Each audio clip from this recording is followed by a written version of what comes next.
read, and everyone has experienced this in his life before. Failure. Yeah, failure, you heard me right. Failing sucks. Our minds naturally try to protect us from pain. And one of the most painful things in the world is actually pain. The reality that you did not do good enough to succeed.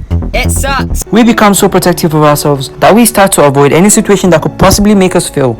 If I can do something great in my first attempt, then why should I waste my time trying again? I want my first Inari to be my polished masterpiece. If I can't be on top of the mountain of success, then I must be in its deepest valley. I look around to my peers and many of them seem to understand what you're actually doing. I looked at those who came before me and I feel like I'm actually behind schedule. At 32 years old, he's the youngest in history to ever win Best Director. How can I claim to be a writer if all I do is stare at a blank page? All these thoughts led me to ask myself a very important question. If I fail, does that make me a fraud? Not quite. The problem is how we compare ourselves to people around us. I believe that making comparisons is fine. However, that comparison could actually be distorted. However, we have an elevated image of what everyone else is like, and we always have a deflated sense of self.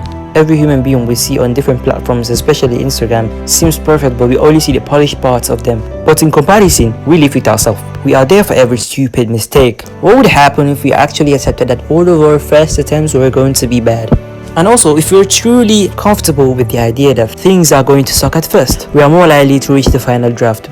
Because look around you, most people try once and if it doesn't go well, they don't try again. It's a rare trait to see someone that sees To completion. It could be very hard to face failure every single day, but what will happen if you're obsessed with it? When you prepare yourself for a long run, it will be pretty much easier for you to get through the first stage. Use pain and failure as a challenge. Use it as a motivation to get your current situation better. Think about it. If we were constantly happy and ended everything without friction, we would definitely get lazy. There will be no motivation to push harder and try new things and learn from our mistakes. Failure makes us search deeper for a better answer. Wait a second. What about the story of people who did quit after failing and they moved on to another project where they found success? Truly though, I wouldn't suggest that they stayed with the first one that made them fail over and over again, but obviously it's true, it goes the other way too. If you're afraid to fail, then you'll fail to see when it's time to give up. You have to be aware about the progress you're making. If you're not making progress after giving it a proper amount of time, it might be time to move on to the next goal. Not a bad thing really.